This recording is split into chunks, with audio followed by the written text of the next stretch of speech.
Hey, what's up, guys? It's Chris. I figured I'd do something different today for today's Typo Negative Appreciation Month. And what I figured I'd do is I'd explain the reason for the season. Okay?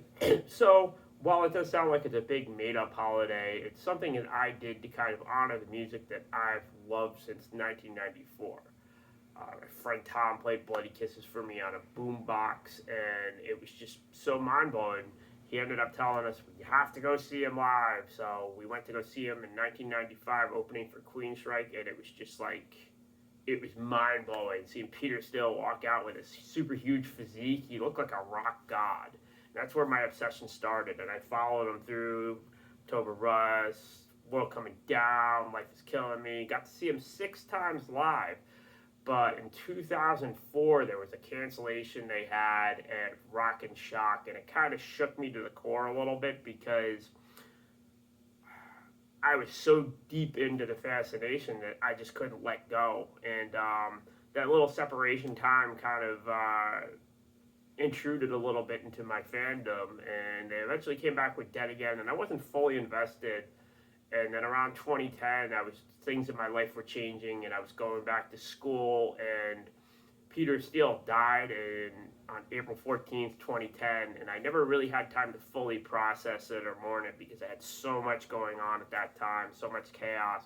Around like 2011, I was like, wow, yeah, there's no Halloween tour this year.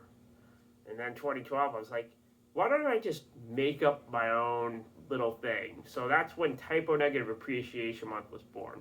So it started out a little things like, oh, I'm just going to listen to October Rust. And it's like, no, I'm going to listen to the entire discography too. I'm going to listen to the entire discography and every B-side and cover that they've ever put out with.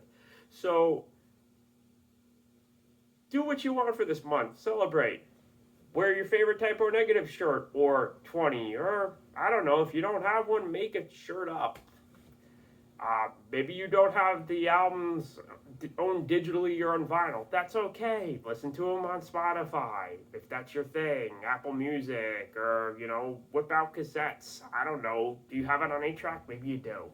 But celebrate the band's legacy because they were unique in a time where it was still okay to kind of be unique and not carbon copied and everything.